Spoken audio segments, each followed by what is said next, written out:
right? This is backip.org. If you can scroll a little bit. Sure. This is a little bit of our work, what we've done in the past. Just this past February, we had a vision board session talking about the future, right? And thinking about where Black art is going in Phoenix specifically. If you want to check out, it's bafip.org. We are a nonprofit. We offer grant assistance, gallery connections, and networking events for Black artists specifically. So if you guys ever want to become members, that's also on the website. So there's me. I'm inspired by the great Huey Newton. So that's a little bit about me and my business, but let's get into these panelists, okay? First, I'm going to introduce one of our first panelists, Anita Imani! You guys can just kind of fill in here. All right. Next, Chris Joseph. Hi, everyone. And last but definitely not least is KJ. Come on up, KJ. The artist formerly known. No. You guys, thank you so much for coming. Yes. I'm obsessed with each and every one of you in different ways, but we decided to put on a mentorship program for artists in Arizona and offer them the FIP membership, which can you guys confirm you all had, right? Yes. Members? Yes. We are members. Follow their lead. Become a member, okay? But we also wanted to give you guys the opportunity to talk to mentors, right? So I'm going to go through a little bit of this process. I'll start with you, Anita. Yeah. And then you guys can answer afterwards, okay? First question is, tell us a little bit about yourself and your past, what your art is, what you do. Yeah, for sure. My name's Anita.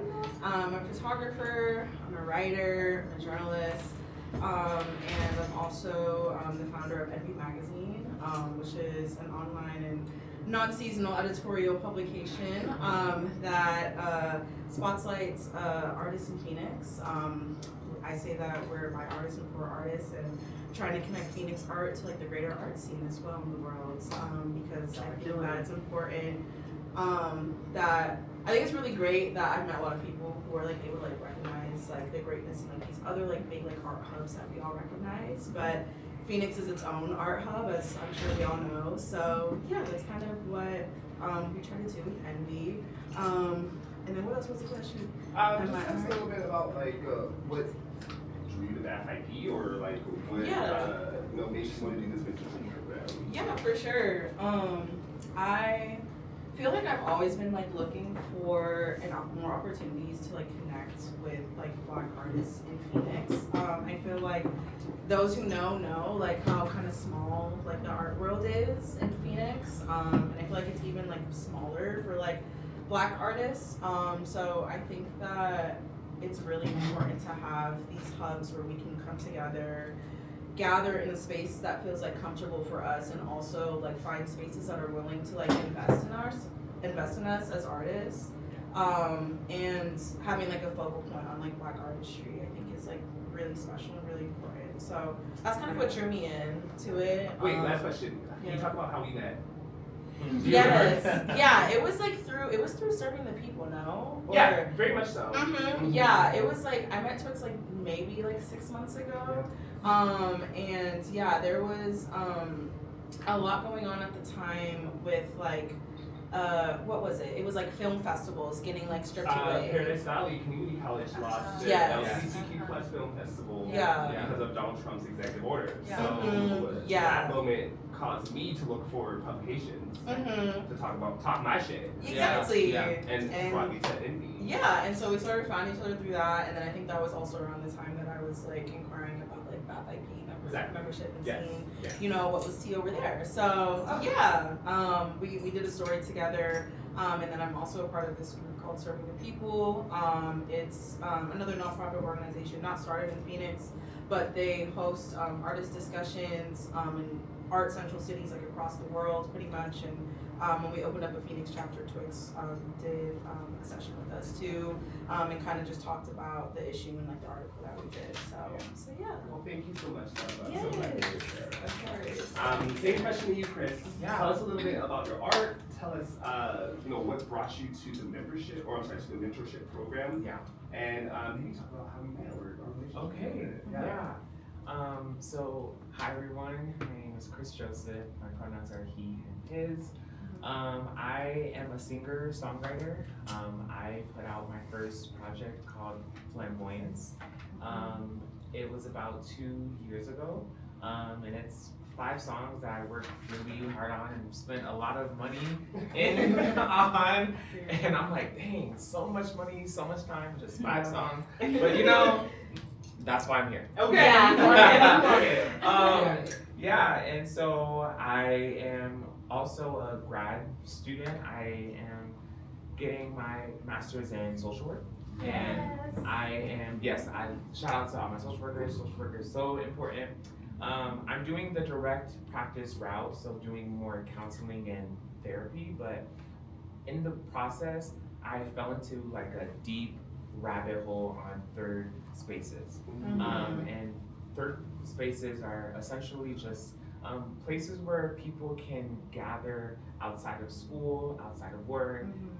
Sometimes it's been home, sometimes it's been barbershops, sometimes it's been church throughout history.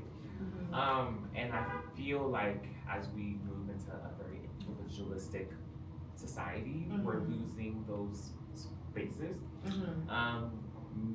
And so when I put on a release party for my Flamboyance EP, I was like, instead of doing a release party, we should hold like an intellectual conversation, kind of like a salon gathering.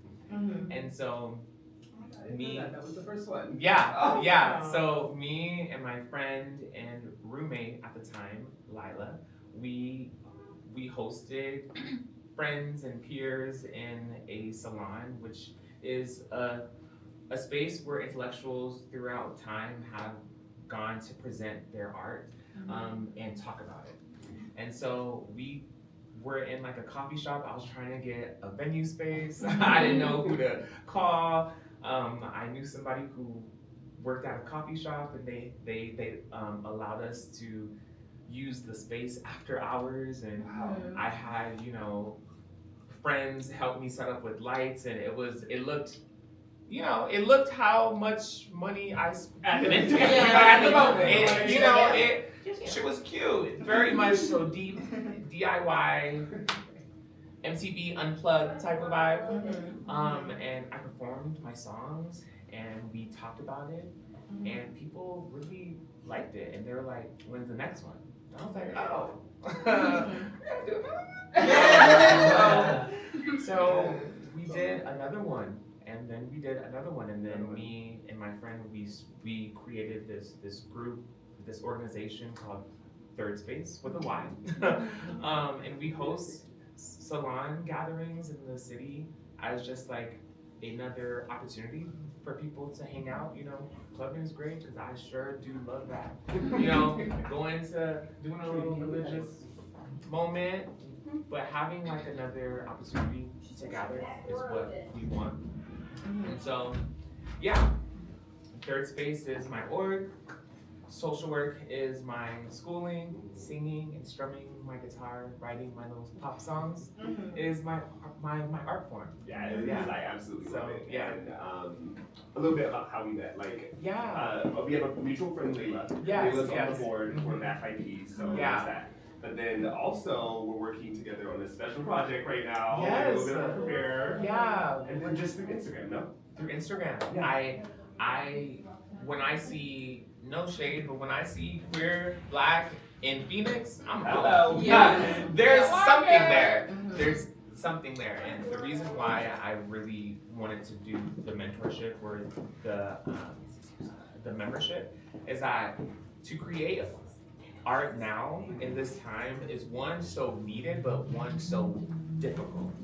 It's so difficult. People all of a sudden become a little stingier, or all of a sudden when you make a request, you know, they'll like the post, they'll do certain things, they'll slide up, you know, fun stuff. But when you need something, when you're asking for a service, when you're asking for time, that's when things get funny.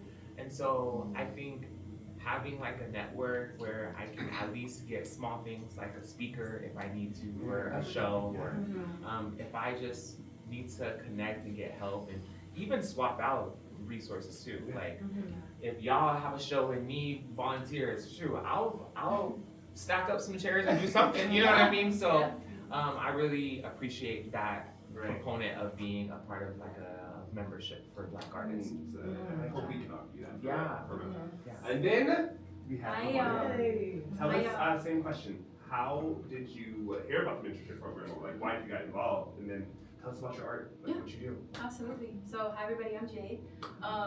My art has always been, I like to start it on the basis of the fact that I was really shy as a kid and I couldn't talk to people, so I had to go everywhere with a notebook and a pen, and I had to write and hand pieces of paper to people to like say anything. But that's where I like translate all of my thoughts, the purest, the best, and most honest.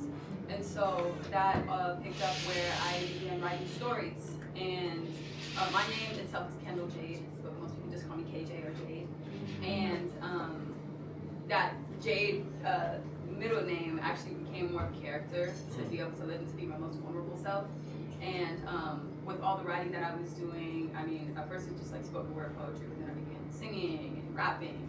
Rapping really found, I mean, right when I really started like going outside rapping, it kind of just found its space in Phoenix, where I was being platformed on doing shows and also studios pretty frequently. Like it kind of made a whirlwind out of my career because before I was even really rooted in the Phoenix community, like outside, I was like chronically online.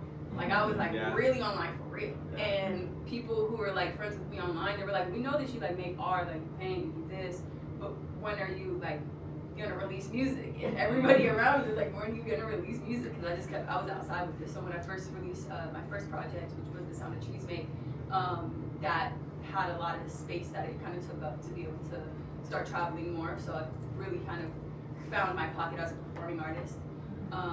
And yeah, with that also I was able to make my way into recording more, of course, and then I just recently dropped a project called Everything I Love, and that is also kind of making another segue into a new sector of all different art forms. It's good, y'all. Go stream. Bandcamp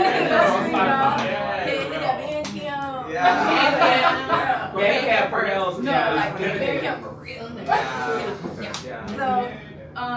So that's kind of my background on art. But finding my way into this mentorship program, I mean, I was literally just talking to the twins about how we just recently, yesterday, the day before, experienced a Libra full moon. Who's familiar?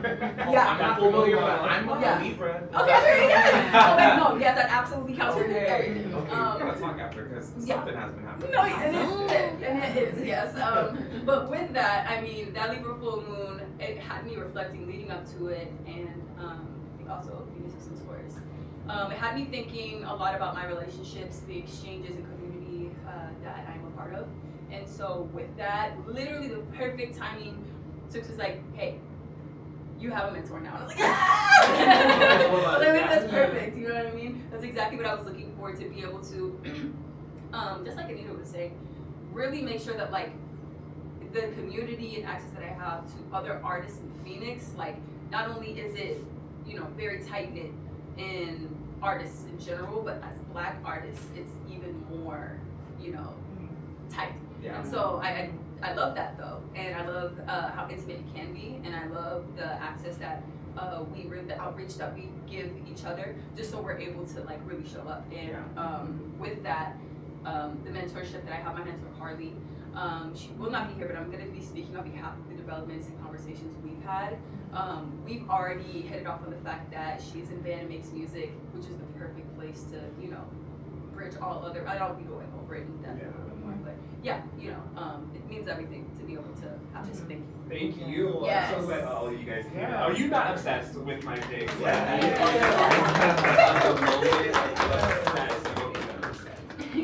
But I realized I didn't get to introduce myself really. My name is Twix. I started BAFIP, the organization that's hosting this whole thing. Drag queen in Phoenix. Come on. Started drag in 2020. No, 2016. Started drag. Saw that there wasn't a lot of opportunities for drag artists, but for Black people in general, for Black artists specifically, and I wanted to change that. So I started the Black Artist Festival, which is a traveling art show. We go to different bars, different places, show art. Mostly queer artists, mostly Black artists. Well, all Black artists. Yeah. Then after came BAFIP.org, which is to connect artists. And that's what led us here today. So, next question, quick succession. Have you ever had a mentor before? Before this moment?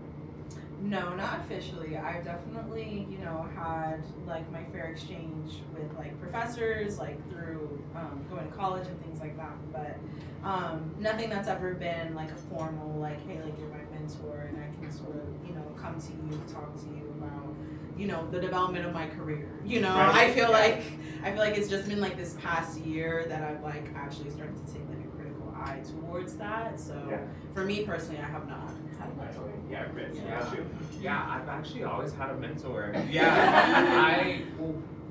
I'm a church kid, Baptist church in Miami, Baptist Haitian church. In Miami is where I was born, so I'm Haitian. My parents are from Haiti, and so I feel like with that background, youth group, there's always somebody, a mentor figure. I loved singing in choir, so the director, I was that kid, you know what I mean? I didn't show choir, so if you watch Glee, Yes. that was my life. And I was Rachel Berry, the teacher knew I'm I need to redo my solo, can you stay after school to help me? So and then in college I got involved with the board, the Obama Foundation's My Brother's Keeper, which is a voice of color mentorship group. And so I found a mentor there, Tommy Claiborne. So shout out to all the big brother, big sisters. The Divine Nine. To Boys Clubs of America. All these places where you don't think you find mentors, but you definitely do. Okay. My Brother's Keeper. And he has been my mentor, just with life and school. When 2020 hit, I had to step back from school, and I had a balance of $500, and for me to go back. Right. And I took a few months off. I took the full semester off, and he called me one day, and he's like, "Why aren't you in school?" I'm like, "Well, I owe $500. I'm gonna work and save up, and maybe next year." And he's owed me $500. Wow. And he said, "This is for me and Candace Claiborne, his wife, who actually is an actress in the Black Theater Troupe." Yes. And so he said, "This is from me and Candace. You need to register right now." And so I got back, and now he's gonna be at my graduation in May.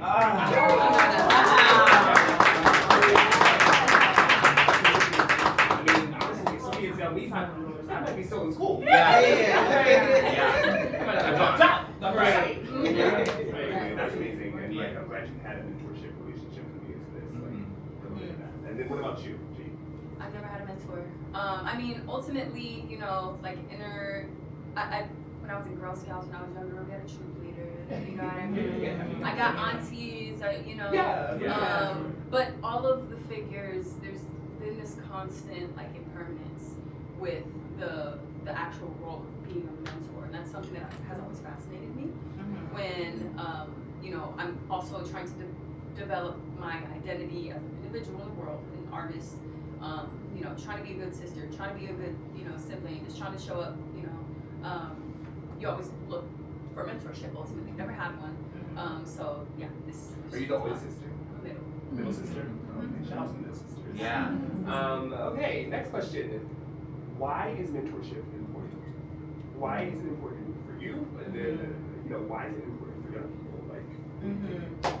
Yeah, I feel specifically on the tip of artist mentorship, I feel everybody's path looks so different.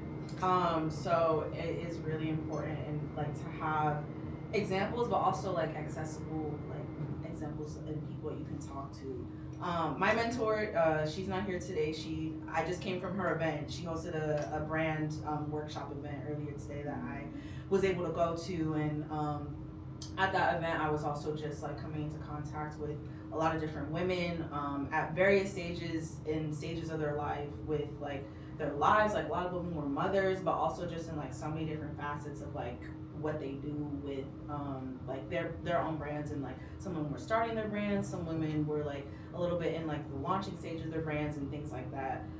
So it really just like drove it home to me too, like wow, like everybody's path can look like so different, like as artists, but also like entrepreneurs. And I feel like mentorship, like if you're blessed enough to like connect with somebody like on that level is like really like a privilege, and is because I feel like a lot of the times, like I know for me, like I spend a lot of like my time in creation like alone and in solitude, and like I'm definitely at a stage where I was talking to Ebony, I'm sort of like at a stage where I'm ready to like sort of take that next step and like investing in myself and like investing in like this brand that I want to grow.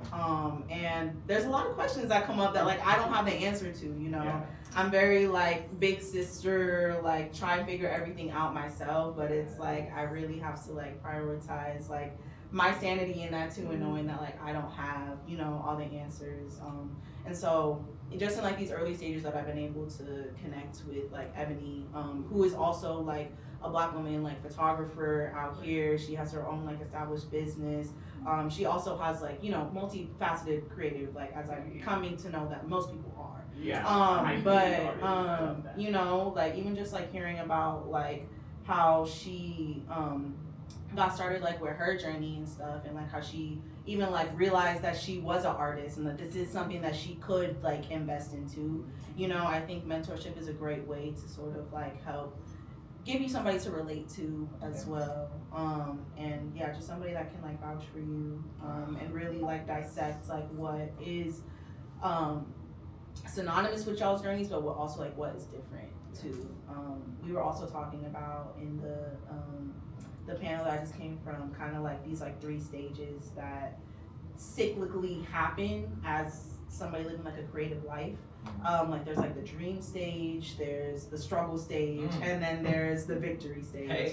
And you kind of like cycle through like all those stages. And so specifically in the struggle stage, like it is, Alright, we all been there. and it's like it's okay, but like that's I feel like the like bulk of like where mentorship can like really like come in and save the day, and sort of like give you a little bit of like a roadmap to map out where it is like you're going, so like every day doesn't feel too much like you're trying to accomplish too much. You got help. Yeah, exactly. In your corner. Yeah, help you sort your dreams out a little bit too.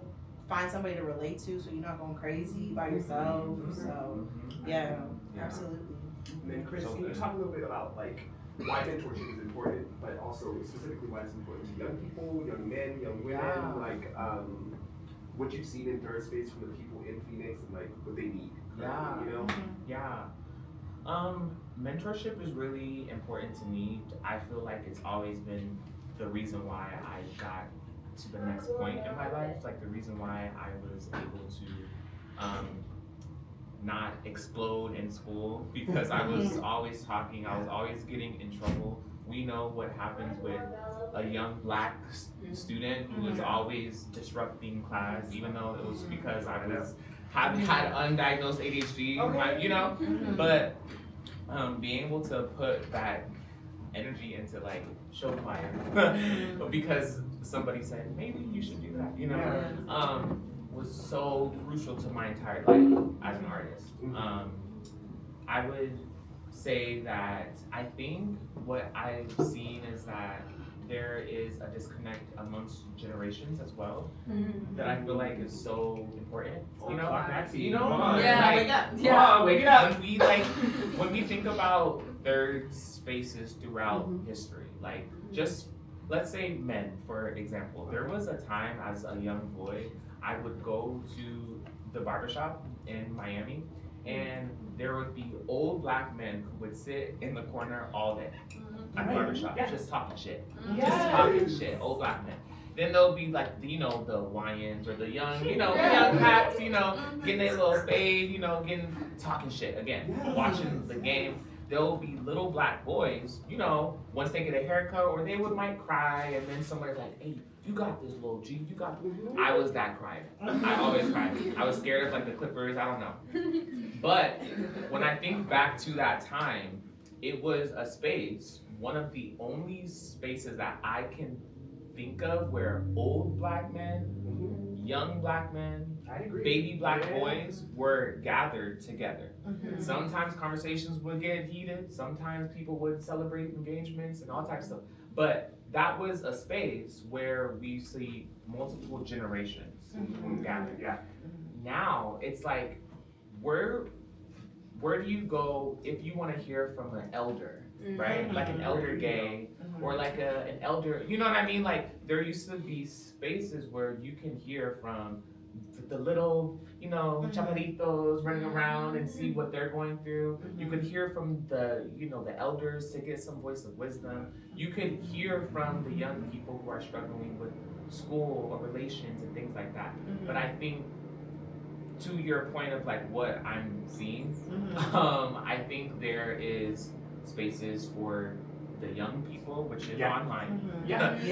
Spaces for the old people, which is actually I don't know what people got. maybe online on Facebook or WhatsApp. You know what I mean? We're on different platforms. We're very much boxed into these things, and I think what I found, mentorship has helped me, one, because there's somebody who has experience more than me that I can talk to when I'm in that stage of just like stuck. I'm like, I don't want to do this shit no more, Grandpa. You know what I mean? Maybe he could be like, keep going. Maybe. And sometimes, as much as I be talking shit about the elders, sometimes that one little push, it be doing something for me. You know what I mean? Or when I went to see my nephews play soccer. I was tired. I had school. I came from the studio. Hello, artist, doing all of the things. Work, studio session. But I'm like, my nephews, I want to make sure that they have me. You know what I mean? So I go to the game, and my nephew, he was upset because he didn't make a goal, you know, and I was there to talk to him. And that right there gave me some encouragement as well. Like I felt like I was talking to myself. Just like there's 3 stages of the artist's way, I also think that we should have 3 stages of mentorship. You know what I mean? We should have people that we can look up to and who can pour into us. We should connect with our peers who are in the, you know, in the same boat. You know what I mean? But we also need to like go down. You know what I mean? And talk to the people that are coming up, and I can't wait for the time where someone hits me up and I can just zell them 500. Like, you know what I mean? One day, hopefully soon. You know what I mean? But it's like we need that. Like I need my peers on the couch to be like, I know it's hard, but that project was heat. You know what I mean? And or like, how can I help you? How can like, or let's just sit and complain. You know what I mean? Let's sit and complain. But then like, I'm showing up for my nephews. You know, I'm showing up for the high school. My high school choir reached out, and I'm gonna go. You know, I'm gonna go because that was me. You know, so I want to continue this conversation. So Jay, tell us why you think mentorship is important, but also what it means to see somebody who's already achieved something that you had wanted to achieve. You know, or see an older black person doing something. Like, what does that mean to you? Absolutely. Well, I want to start by what I'm saying. I the other day wrote grounding affirmations for technology, but this is really something that I think can be applied at large. And one of them was, if a person's leadership is not rooted in compassion for others and empathy, then they cannot be an effective leader. And the part that is catch it, Trump. Catch it. And with compassion. compassion and empathy, that is the main thing. Another thing I'm gonna add is respect. Something that I was really, really fighting for when I was a child, when I was learning, and when I was making my ways, learning things, developing as a human being, you know, and as I still am. But when I was literally a kid, I just don't, I feel like that's what I was a bit short of, was enough compassion and empathy for and respect for all of the things that I was going through, all the emotions that I was expressing. Yeah. You know, and without that, I mean, there are a lot of people who want to be in charge of delegating information, but they also don't want to be told about the new updates in another world. You know what I mean? And if you're not progressive enough for that information to receive, you can't give. And you will be left behind when people start leading on and moving forward, mobilizing to a new world or new information. And so I know that it's mandatory in order for there to be an exchange of information between one age group and another. I know that, you know, to my youngest self, I always read my journals from when I was 11, 12, 13, and I literally put on a face mask and I open my journal and I go through it like every other week now and just see what I had to say. And there are things that I said when I was 12 that end up in my songs. And people come back to me and tell me, they're like, that really struck me. It's like, yeah, because a 12-year-old said that. And a 12-year-old ain't got shit to lie about, you know? And that's only something you figure out when you are talking to your cousins. You know what I mean? Where you're talking, not even just the cousins that you have in your immediate family. Go talk to, if you're allowed to, of course. Go talk to the children that are, you know, at the park, or, you know, when you're picking up your cousins, or you're on the phone and they're telling you about their friends. You know, just get to know what the youth is doing at large. Because that is literally going to bridge a huge gap of information where that is a new, what I'm really discovering as of late is like I call it a vector of intelligence, where there's only one specific experience that is for you. Only one specific experience for the intersectionality that is being a queer, gender fluid, black person, right? Here I am. That's something that's like, you literally have to be rooted in that experience to be informed about it. And in order to be rooted in the experience of what the other kids are doing, they can play telephone and they can let you know what's going on in the world, but you know, literally you have to be able to actually, if you want to be a part of that vector, you have to be able to add it onto it. You have to be bridged over into it. You may not be that exactly, but they can extend themselves if you are open to receiving. And so that's just, that makes an entire community, an entire network of, you know, where we are just one big cell of information in life. So that's the biggest thing that like I imagine whenever And I think it's important because like we have to see older people and we have to see black people doing things that we want to do, right? Like there are black people in the future. And so you gotta remember that, because like sometimes, especially nowadays, it feels like every other day we're hearing black people killed, Haitians attacked, you know, queer people killed, attacked.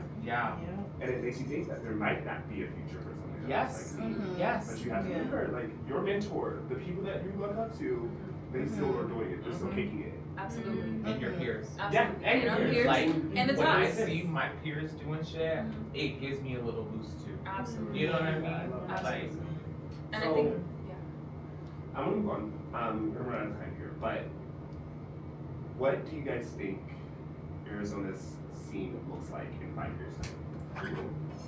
I always say,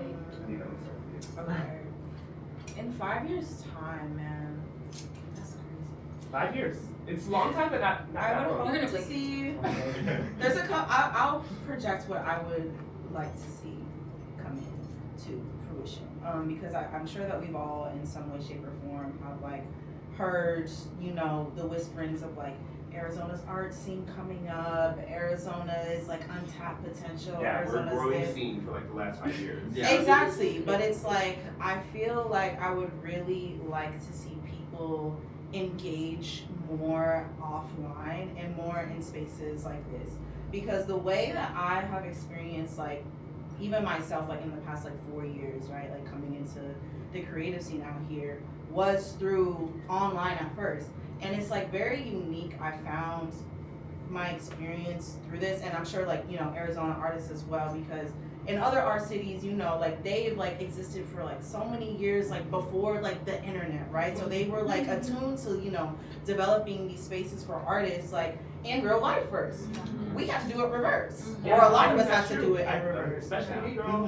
Hell yeah. Exactly, and so we have to find each other in these like online spaces first, and then in order to connect like in person in real life. So in 5 years, I think that what I'm seeing right now in the culture at large as well too is like people are craving more third spaces. They're craving more spaces where they can like authentically like connect like with their community, where there's not really like a barrier to entry other than just like showing up, you know. And so I think we have to really like teach ourselves how to like be in community and like on like a ground level, like No flyers. you know. Yeah. Exactly. Yeah. And so yeah, within like the next 5 years, I think that this tip that like a lot of like Chris and like I even like do like serving the people like every week too, which is like another like third space as well too, like, and there's like a couple others that I've been seeing too. Like I would really hope to like see that like really like multiply in a way that like, you know I can connect with folks and like not even really have to like connect on my phone.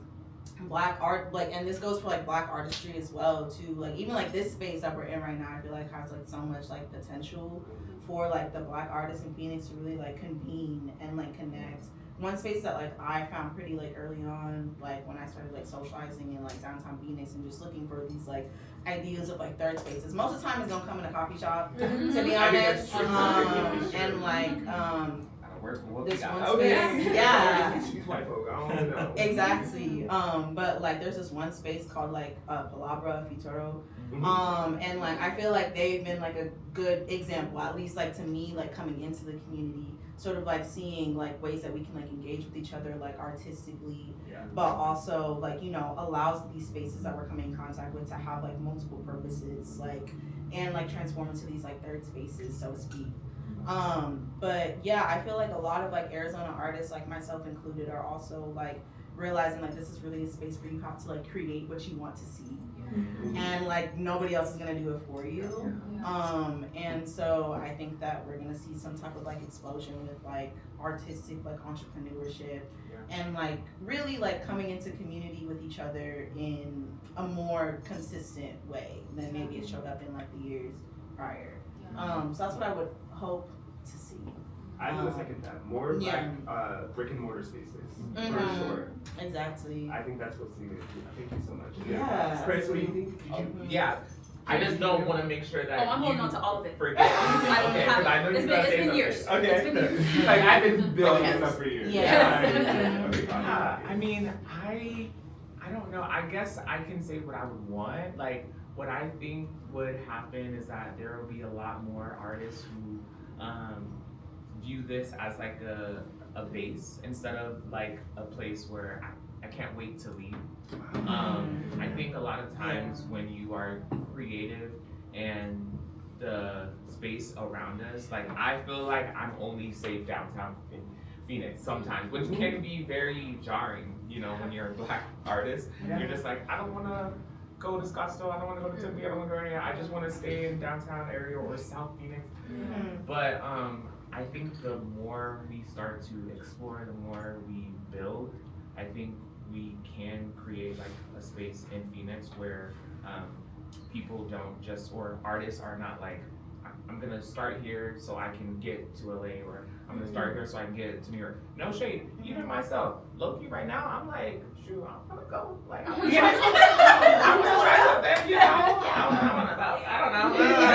But, like, I think that, I hope in 5 years that artists can view Phoenix as like a space where I can be comfortable, a safe space where I can make friends, I can be comfortable, I can create, and people, there is accessibility, and you know, there is diversity. Like, I make pop music, and so sometimes when I try to find producers here, everybody's doing rap and hip hop, and it's like, but in LA, New York, there's a bit more diversity within, you know what I mean? But I'm hoping in 5 years, if I want to make a little pop, a little fun summer, you know, jam, that's like, it's not hard to find people who are like willing to do that, you know?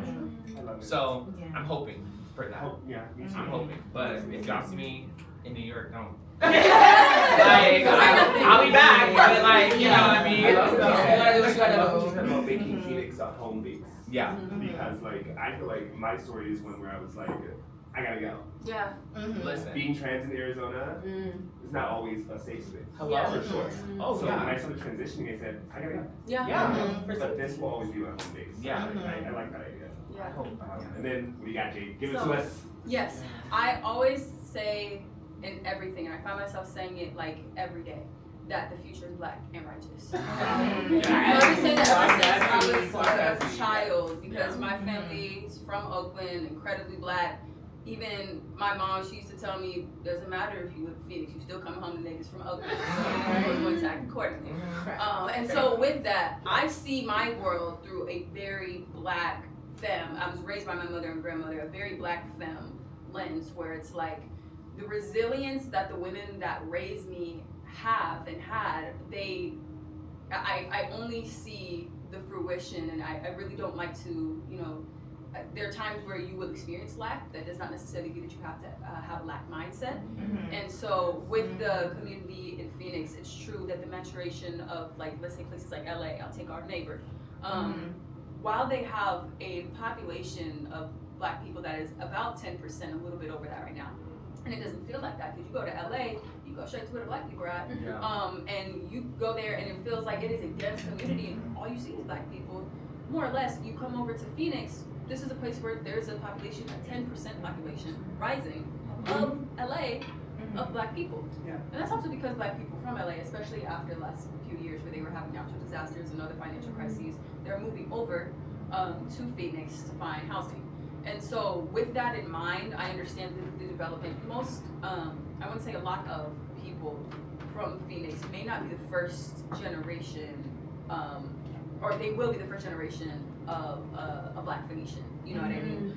Where it's like, I just moved here, or, my mom, she got a job and then now, and so we were born here. Like, that could be another thing as well. I always keep in mind that I take it very seriously, never take it lightly, that this is such a beautiful opportunity to bridge worlds, to be in charge of, when you're saying seeing things that are not there but creating it that have never happened before. That is so fucking important. Niggas want to be trendsetters, and they want to set the tone, and they want to create the blueprint, and they want to do the work, but you have to get a little bit ugly and uncomfortable. You have to be weird, you have to be talked down on. Hello, the most important influential niggas in music ever are from Gary, Indiana. Okay. And no one was ever saying anything nice about Gary, Indiana. Ever. And they still getting shit today. And also places like where Prince is from, Minneapolis. Also Minneapolis is so one of the most righteous places musically, artistically to be from, and also at this point, just culturally in America, based on the things that happen in that quarter of the country, just a really, really important place. And a lot of people, what do they do when they come to Phoenix? They come here for change. They come here for transformation. They come here for rehabilitation. So there's nothing short of what we're doing here when we're doing that part with ourselves. With the fact that we're changing music, that we're rehabilitating ourselves through the art that we're creating. I see nothing short of that when you might be the first generation who dropped here for a reason. And you can travel, you can go around the world and back. I am a firm believer in, you can go all around the world and back, you can travel, come back to one place, and you contribute to it. That still counts for something. You know what I mean? So have no shame if you are from St. Louis and you come to Phoenix and you get seasoned in Phoenix and you go to Oakland and you go to Austin and you go to all these other places and you go back to where you are and then you contribute something. Like, when the price go up, like, people are gonna feel the inflation. You're gonna take up more space. And that's important because that sets the tone for what people do. You see it in real time. You see it and you can take whatever figurehead from any Phoenix space, if it's the drag space, if it is in fashion, if it is in music, specifically hip hop. I mean, me personally, I do intend to travel to New York so I'm able to go to a place where hip hop is literally from. You know what I mean? Where I'm short of no resources and a network that I've had, quite honestly, before I was able to hit ground in Phoenix, that had been waiting for me online. As weird as it is, I'm able to experience them and help influence the world that is in Phoenix. And also wherever you're from. So it's all important. I think all the experiences, I do believe though that we should have this be a space where from Phoenix you should be able to feel the pride in it, and all of the third spaces, you don't